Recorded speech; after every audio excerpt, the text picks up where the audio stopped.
अस्सलाम वालेकुम class 9th। तो आज हम करेंगे एक्सरसाइज 6.2। इसका क्वेश्चन नंबर 1 है, for each of the following right angled triangles find the trigonometric ratios. तो ये कुछ यहाँ पर फर्स्ट जो क्वेश्चन है उसके पार्ट्स हैं। ये हो गए 10 पार्ट। इनको हमने इस पहली जो डायग्राम है इसके मुताबिक पहले इनकी रेशोज़ को फाइंड करना है, फिर इन्हीं 10 पार्ट को इस दूसरी डायग्राम के मुताबिक हल करना है, फिर इन्हीं पार्ट्स को इसके मुताबिक हल करना है। तो मैं इस वीडियो में ये जो हमारा क्वेश्चन नंबर 1 है इसके जो 10 पार्ट्स हैं इस पहली डायग्राम के मुताबिक सॉल्व करूँगा।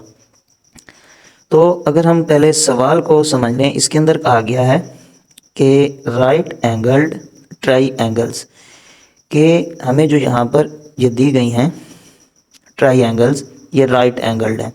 राइट एंगल्ड ऐसी ट्राइंगल्स होती हैं जिसके अंदर ये बॉक्स बना हो, यानी 90 का एंगल हो। और ये 90 का एंगल कब होता है? जब परपेंडिकुलर बेस से मिलता है, परपेंडिकुलर बेस से मिलता है, यहाँ पर होता है राइट एंगल, यानी 90 का एंगल। इस सवाल इसके अंदर ये जो डायग्राम है इसके अंदर भी परपेंडिकुलर बेस, यहाँ पर राइट एंगल है। इधर भी अगर इसको हम परपेंडिकुलर माने और इसको बेस, वैसे ये बेस भी हम मान सकते हैं और ये परपेंडिकुलर, यानी परपेंडिकुलर और बेस पर ही ये राइट एंगल बनता है। इधर भी ऐसे, अगर इसको बेस भी मान लें और इसको परपेंडिकुलर माने तब भी यहीं पर राइट एंगल बनेगा। तो हमने इसके मुताबिक इसको हल करना है। उसके बाद कह रहे हैं फाइंड दी ट्रिग्नोमेट्रिक रेशोज़, के ये जो हमने रेशोज़ फाइंड करनी है, यानी अब ये जो साइन थीटा है ये यहाँ पर कौन कौन सा इसके अंदर इस ट्राइंगल की हम लेंथ उठाएंगे। जैसे कि ये बेस है, ये परपेंडिकुलर है, ये हाइपोटेन्यूस है। हाइपोटेन्यूस को हम उर्दू में वतर कहते हैं, परपेंडिकुलर को अमूद कहते हैं और इस बेस को कायदा कहते हैं।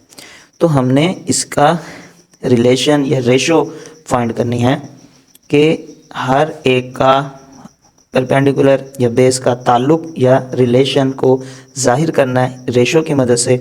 रेशो अगर हम देखें, ये पहले ये रेशो यानी निस्बत, ये किस में चेंज होती है? ये डिवाइड के साइन में चेंज होती है। और डिवाइड का साइन किस में चेंज होता है? बटा में। तो हमने 2 रकमें लिखनी है, एक ऊपर एक नीचे। तो ये रेशो से ही बटा यानी डिवाइड आता है। तो मैं आपको पहले यहाँ पर कुछ चीज़ें बता दूँ कि जो हमने साइन थीटा फाइंड करना है वो इज इक्वल टू होता है, देखें, परपेंडिकुलर ओवर हाइपोटेन्यूस के। इसी तरह कॉज थीटा वो है बेस ओवर हाइपोटेन्यूस। इसी तरह tan theta is equal to perpendicular over base. तो ये देखें, ये चीज़ें रेशो में जाहिर कर रही हैं, यानी कि A और C का रिलेशन। तो ये A के सामने छोटा a, C के सामने छोटा c, B के सामने छोटा b। यहाँ पर हमें इन छोटी ABC से यहाँ पर एग्जाम्पल में समझाया गया है। अगर हम यहाँ पर अपने सवालों में इस AC को ही लिख दें तो भी ठीक है, यानी अगर हमें बेस लिखना है तो हम मयर AC भी लिख सकते हैं। और अगर हम सिर्फ B छोटा ये भी लगा दें तो भी ठीक होगा, क्योंकि A और C के दरमियान में B आ रहा है, जिस तरह C और B के दरमियान में A आ रहा है छोटा, A और B के दरमियान में C आ रहा है। लेकिन हमें जो सवाल में डायग्राम दी जाएगी और उसमें ये A B C जहाँ पर लगे हुए होंगे, हमने उसके मुताबिक इसको हल करना है। तो ये sine theta, cos theta, tan theta, इनके फिर होते हैं माकूस, इन्वर्स कह लें, उलट कह लें। साइन का उलट है कोसिकेंट थीटा, कॉस थीटा का उलट होता है सीकेंट थीटा, टैन थीटा का उलट होता है कॉट थीटा। तो अगर ये देखें, ये परपेंडिकुलर ओवर हाइपोटेन्यूस है तो कोसिकेंट इसी का उलट हो जाएगा। ये हाइपोटेन्यूस यहाँ बटा में, यहाँ पर ऊपर आ जाएगा, हाइपोटेन्यूस ओवर परपेंडिकुलर। इसी तरह कॉस थीटा में बेस ऊपर है, यहाँ बेस नीचे, यहाँ नीचे है हाइपोटेन्यूस है तो ऊपर, यहाँ पर हाइपोटेन्यूस। टेन थीटा में परपेंडिकुलर ऊपर है, बेस नीचे, यहाँ बेस ऊपर है तो परपेंडिकुलर नीचे, तो ये एक दूसरे के इन्वर्स हैं। हमें ये याद करना पड़ेगा कि साइन थीटा का उलट इन्वर्स कोसिकेंट थीटा है, कॉस थीटा का उलट सीकेंट थीटा है, टेन थीटा का उलट कॉट थीटा है। उसके बाद थीटा और फाई का कंसेप्ट वो भी मैं इंशाल्लाह सवाल में बताऊंगा। थीटा का मतलब 60 डिग्री है का एंगल, और ये नीचे फाई दिया गया, इसका मतलब 30 डिग्री होता है। इसके लिहाज से जब हम डायग्राम को सॉल्व करते हैं तो हमारा बेस फाई के लिहाज से बेस जो होता है वो परपेंडिकुलर बन जाता है, और जो परपेंडिकुलर होता है वो बेस बन जाता है, और हाइपोटेन्यूस थीटा में भी वही रहेगा और फाई के अंदर भी सेम ही रहेगा। थीटा में ये बेस बेस ही रहती है, लेकिन फाई में बेस को हम परपेंडिकुलर कहते हैं यानी अमूद, और परपेंडिकुलर को बेस कहते हैं। फाई में ये फ़र्क है। तो चलें हम देखते हैं सवाल को। तो सवाल है हमारा पहला साइन थीटा, ठीक है। और जो पहली हमें सवाल के अंदर डायग्राम बताई गई है वो कुछ इस तरह है कि राइट एंगल जहाँ पर है वहाँ बी है, तो इस लिहाज से इसके सामने बी होगा, लेकिन हम छोटे बी से इसको हल नहीं करेंगे। ये सी है, यहाँ पर छोटा सी बनता है, ये ए है, यहाँ पर छोटा ही बनता है, लेकिन हम इसी बड़ी ए बी सी के साथ ही इसको हल करेंगे।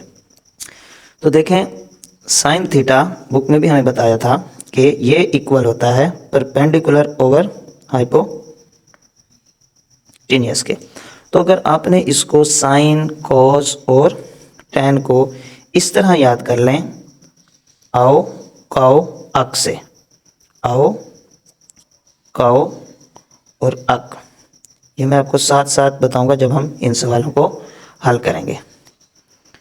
तो ये आओ, तो मैंने यहाँ पर लिख दिया आओ निशानी के लिए। अगर आप यूँ याद कर लें, आइन मतलब अमूद, वाव मतलब वतर, ये हो गया हमारा अमूद, यानी जो परपेंडिकुलर है वो है अमूद। वाव मैंने वतर, वतर मैंने ये एसी, यानी जिसको हम इंग्लिश में हाइपोटेन्यूस कहते हैं वो उर्दू में उसको कहते हैं हम वतर। यानी साइन थीटा बराबर है आओ के, तो आओ मतलब ये अमूद बटा वतर, तो इंग्लिश में ये हो जाएगा परपेंडिकुलर ओवर हाइपोटेन्यूस। तो अब हम देखें कि परपेंडिकुलर में क्या आ रहा है, बी और सी। मेजर बी सी, ये अगर बाहर हम लेंथ फाइंड कर रहे हों या उनकी वैल्यूज़ लिख रहे हों तो मेजर बी सी लगता है। अगर एंगल्स फाइंड कर रहे हों तो फिर हमें मेजर एंगल लगाना पड़ता है, ठीक है, एंगल का साइन। तो ये जो बी सी है ये है परपेंडिकुलर अमूद, और ए सी ये हो गया ए सी, आप सी ए भी लिख सकते हैं, ये है हमारे पास 5। तो बी सी ये 4 आ गया, और ए सी वतर ये आ गया हाइपोटेन्यूस। इनकी अब हमने वैल्यूज़ पुट कर दी, ये 4 के इक्वल है और ये 5 के। तो ये हमने इसको रेशो की सूरत में जाहिर कर दिया। अब अगर मैं आपको यहाँ पर बता दूँ कि कॉस थीटा हमने फाइंड करना है, हमारा जो दूसरा सवाल है वो है कॉस थीटा, ठीक है। कॉस थीटा यूँ करके बता देता हूँ, मैंने बताया कि साइन हमारे पास आओ और कॉस थीटा काओ, कायदा बटा वतर। तो देखें कायदा ये है बेस, तो ये क्या है ए बी, तो यहाँ लिख दिया ए बी। वाव मैंने वतर, वतर था हमारे पास ए और सी, ए और सी, तो यहाँ हमने लिख दिया ए सी। अब जो इसके ए बी के दरमियान कीमत है वो है 3, तो उसकी जगह हमने उसकी कीमत पुट कर दी। ए सी की क्या है ये देखें 5, तो ये हमने 5 पुट कर दिया। यानी कॉस थीटा अगर इंग्लिश में पढ़ें याद करें वो हमारे पास बराबर होगा बेस ओवर हाइपोटेन्यूस के। अब हम देख लेते हैं टेन थीटा। टेन थीटा हमारे पास है अक, अमूद बटा कायदा, ये हमारा अमूद, ठीक है, और ये कायदा, ये अमूद ये कायदा। तो अमूद है बी सी, कायदा है ए बी, यानी perpendicular over base, B C perpendicular A B base. तो इनके जो वैल्यू आती हैं वो है 4/3। अब हम देख लेते हैं सीकेंट थीटा। तो सीकेंट थीटा हमारे पास है, बल्कि इसके बाद हाँ tan के बाद सीकेंट थीटा। सीकेंट थीटा पहले हमें ये देखना पड़ेगा कि ये किसका उलट है, तो ये उलट है cos थीटा की, और cos है हमारे पास बेस ओवर हाइपोटेनियस। तो सीकेंट cos का क्या है, उलट, तो ये बन जाएगा हाइपोटेनियस ओवर बेस। ठीक है, यहां पर देखें cos किसके इक्वल है, बेस ओवर हाइपोटेनियस के, और सीकेंट थीटा इसी के उलट हो जाएगा, ऊपर हाइपोटेनियस आ जाएगा ओवर बेस। अब जो हाइपोटेनियस है वो है AC इज इक्वल टू 5 और base AB is equal to 3 के, इसकी कीमत हमने पुट कर दी, यानी ये cos का क्या था, उलट। अब देख लेते हैं कोसिकेंट थीटा। कोसिकेंट थीटा जो उलट है वो है साइन थीटा का। तो साइन थीटा था हमारे पास परपेंडिकुलर ओवर हाइपोटेनियस। अब ये उसका उलट है तो यहाँ उलट हो जाएगा, हाइपोटेनियस पहले आ जाएगा और परपेंडिकुलर बाद में, बटा में। अब hypotenuse is equal to AC, उसकी वैल्यू 5 और परपेंडिकुलर BC इसकी वैल्यू 4, ये हमने पुट कर दी, यही हमारा आंसर है।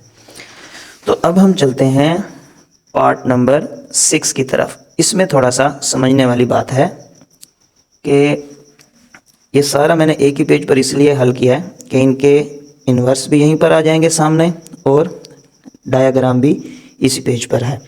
अगर आपको सवाल ये दिए जाएं, कोई 1 या 2 या 3 फाइंड करने हो, आपने हर सवाल के साथ इस डायग्राम को अलग-अलग बनाना है।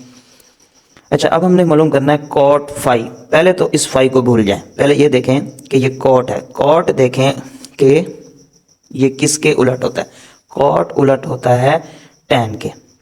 ठीक है, तो टैन में हमने अब ये देखना है कि किसके इक्वल है, टैन इक्वल है परपेंडिकुलर ओवर बेस।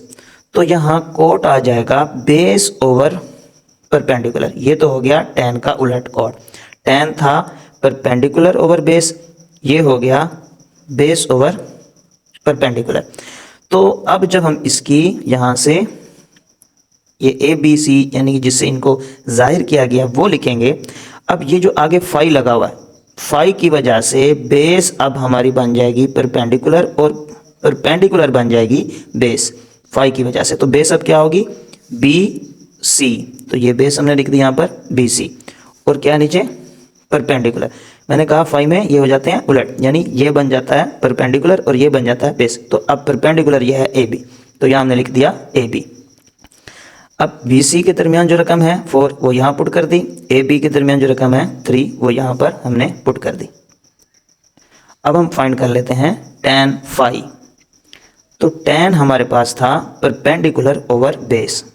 ठीक है, ये तो हमने लिख दिया परपेंडिकुलर ओवर बेस, लेकिन जब जिससे इनको जाहिर किया गया वो लिखेंगे, उसके लिए हमें क्या करना पड़ेगा, फाई की वजह से परपेंडिकुलर अब हमारा ये है जो बेस थी, जो थीटा के अंदर बेस थी, तो ये अब हमारा परपेंडिकुलर है, ये आ गया AB और ओवर बेस। अब जो परपेंडिकुलर था थीटा में वो बेस है BC, तो यहाँ हमने लिख दिया BC। तो AB की जो रकम थी वो 3 थी, BC की 4, ये पुट कर दी। अब हम देख लेंगे cosecant theta. Cosecant theta cosecant phi find करना है। कोसिकेंट फाई, पहले ये देखें कि कोसिकेंट किसका उलट है, ये है साइन का। तो साइन हमारे पास किसके इक्वल था, परपेंडिकुलर ओवर हाइपोटेनियस के। यहाँ कोसिकेंट साइन का उलट है तो ये उलट हो जाएगा, हाइपोटेनियस ऊपर आ जाएगा, परपेंडिकुलर नीचे। तो ये तो हमने लिख दिया कोसिकेंट यानी साइन का उलट।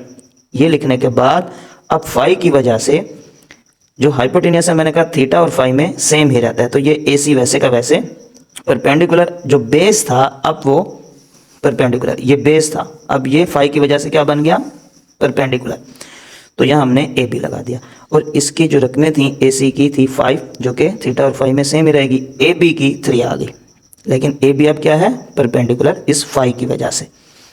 अब हम देख लेते हैं सीकेंट थीटा। सीकेंट उलट है कॉस का, सीकेंट उलट है कॉस का। सीकेंट फाई मालूम करना है, तो कॉस था बेस ओवर हाइपोटेनियस, तो सीकेंट उसका उलट हो जाएगा, हाइपोटेनियस ऊपर आ जाएगा, बेस नीचे आ जाएगा। अब मैंने पहले बताया फाई हो या थीटा हो, हाइपोटेनियस यानी वतर वैसे ही रहता है, AC सेम ही रहता है। तो ये AC बेस जो कि परपेंडिकुलर है, लेकिन फाई की वजह से उसको हम अब परपेंडिकुलर को बेस कहेंगे, इसको अब हम बेस कहेंगे इसको फाई की वजह से। तो ये बेस है BC, तो यहाँ लिख दिया BC। AC की वैल्यू थी 5, BC की थी 4, तो यही हमारा आंसर है। आखिरी सवाल है cos फाई। तो cos फाई पहले हम देखें कि cos किसके इक्वल था, काउ, कायदा बटा बतर के। ये देखें कायदा बटा बतर काउ, ठीक है, यानी बेस ओवर हाइपोटेन्यूस। अब ये हमने लिख दिया cos का। अब फाई की वजह से बेस जो कि अब हमारी परपेंडिकुलर थी वो अब बेस बन जाएगी। तो ये देखें BC ये अब बेस है फाई की वजह से, क्योंकि फाई में ये हो जाते हैं उलट, बेस परपेंडिकुलर बन जाती है और परपेंडिकुलर बेस, तो ये बेस आ गई। और AC यानी जो हाइपोटेन्यूस है वो AC सेम ही रहता है दोनों में। इसकी कीमत 4, इसकी कीमत 5 पुट कर दी, यही हमारा आंसर है।